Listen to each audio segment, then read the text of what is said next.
Sometimes a flat earther asks you, out of the blue, how does water stick to a spinning ball?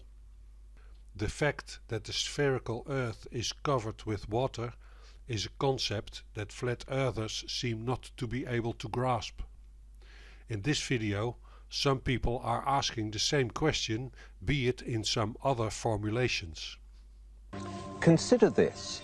Those who maintain that the Earth is a globe that spins suggest that people standing at the equator are being whirled around at approximately 1,000 miles an hour.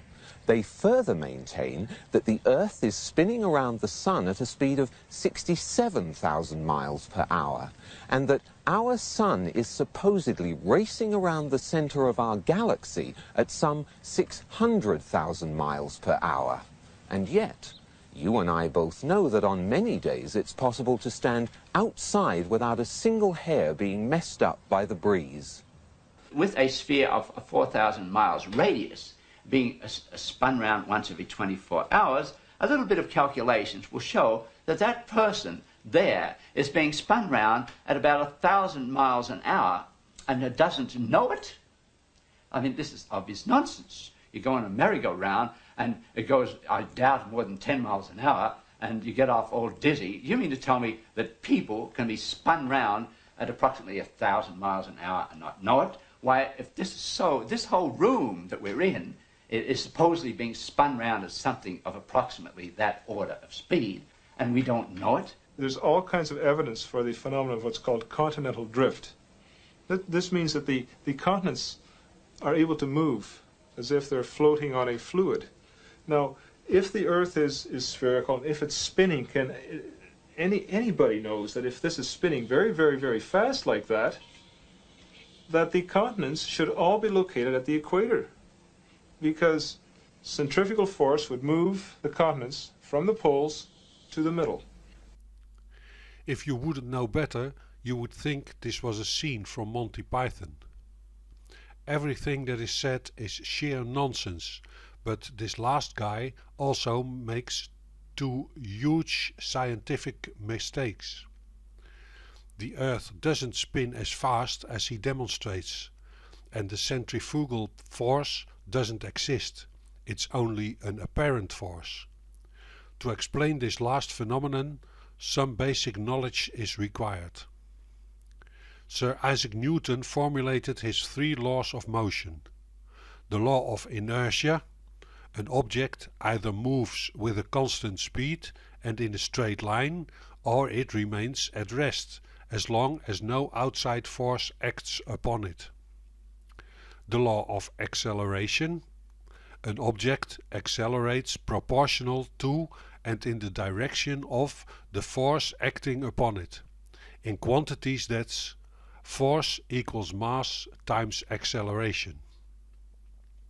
And the law of action-reaction: to every action there is an equal and opposite reaction. When an object is swung around on, say, a string, it has a tendency to fly in a straight line, were it not that the string exerts a centripetal force and therefore forces the object to constantly change its course.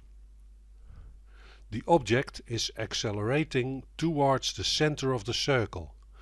This is called the centripetal acceleration. The one holding the string and exerting the centripetal force experience an outward force, a centrifugal force, because to every action, centripetal force, there is an equal and opposite reaction, the centrifugal force.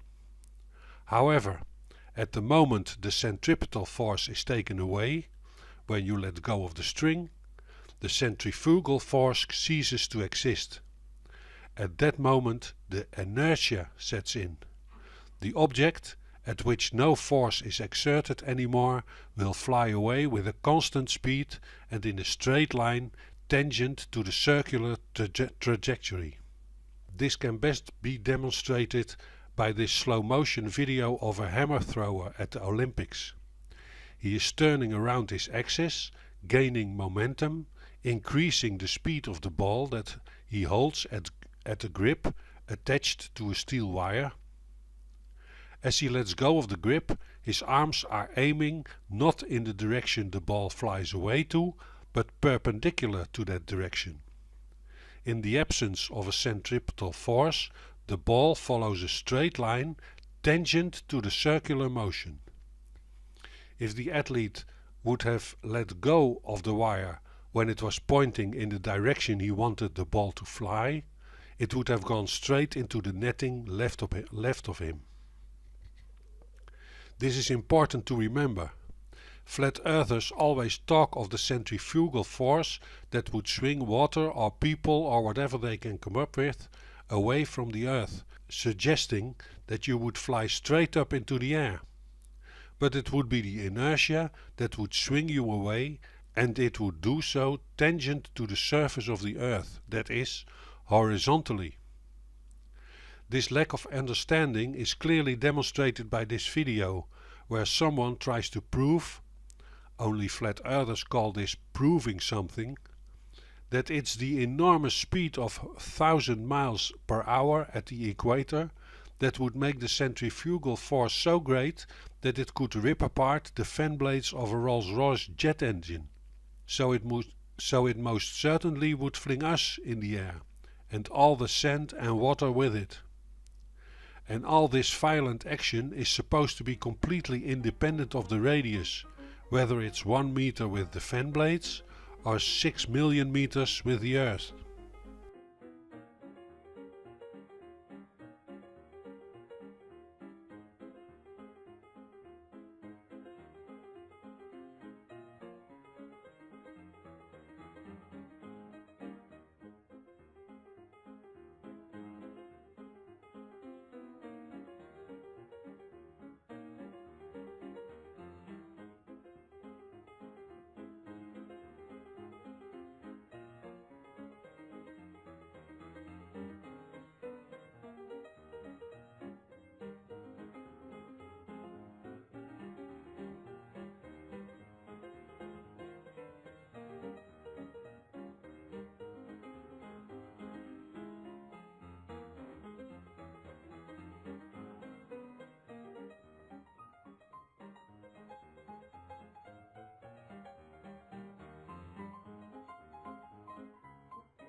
He even has found a machinery's handbook that produces a lot of formula. In each of every one of them the radius plays an important part, shows the formula for v, the velocity, or in this handbook the rim velocity, and obviously missed the part where it says that the rim velocity equals the circumference divided by the period. The circumference being defined as 2 times pi times the radius. After scrolling down a bit on the sly to obscure this fact, he proudly presents the statement that the stress is independent of the radius and depends only on the rim velocity. This is something flat earthers just don't understand. Rim velocity, the period and the radius are interrelated. Some mathematics is required here. This is the formula for the rim velocity. Linear velocity equals 2 times pi times the radius over the period. The period is the time in seconds to complete one revolution. We exchange v for p. The formula for the angular velocity is omega equals 2 times pi over period. And substituting the formula of p into the formula of the angular revolution and doing a bit of cleaning up gives us the general equation for the angular velocity, being v over r, so the speed over the radius. The equation for the centripetal acceleration is a equals omega squared times r. Substituting the omega and cleaning things up gives us the equation for the centripetal acceleration. A equals speed squared over the radius. So the radius most certainly plays an important role in this equation. The centripetal force equals mass times acceleration. Substituting A gives centripetal force equals mass times speed squared over the radius. Now let's put these equations to the test. The Earth spinning one time a day gives a period of 86,400 seconds. With a radius of 6,400,000 meters, it requires a centripetal acceleration of 0.033846 meters per second to keep an object in this circular motion. That's almost 0.3% of Earth's gravitational acceleration. Now let's look at a tennis ball with a diameter of 0.05 meter, spinning 8 times a second. That's a period of 0.125 seconds. Now the centripetal acceleration necessary to keep an object on its surface is 128.844 meters per second. That's about 13 times Earth's gravitational acceleration. It's no wonder water flies off a spinning tennis ball and stays put on a spinning globe. How fast would this tennis ball have to be spinning in order to necessitate the same centripetal acceleration as the Earth?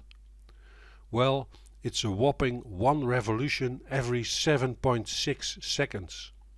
Where the comparison between a spinning tennis ball and a spinning Earth also goes wrong is the amount of water.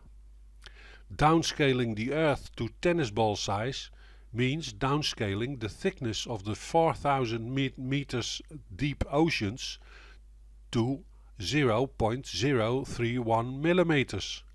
That's quite a thin layer of water. How fast would the Earth be turning in order for objects on its surface to be just weightless? This also can be calculated.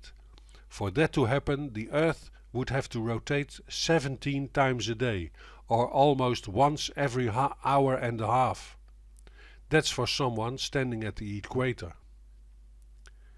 Yes, flat earthers say, the Earth is also revolving around the Sun at 67,000 miles per hour. That would most certainly make water fly off the Earth.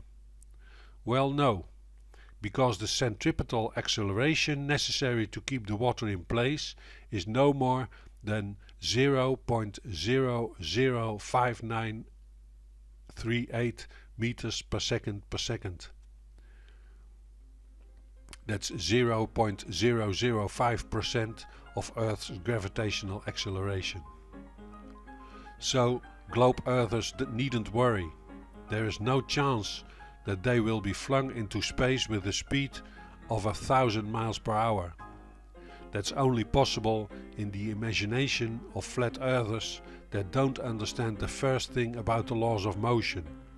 In fact, they don't understand anything that has to do with physics, mechanics and mathematics.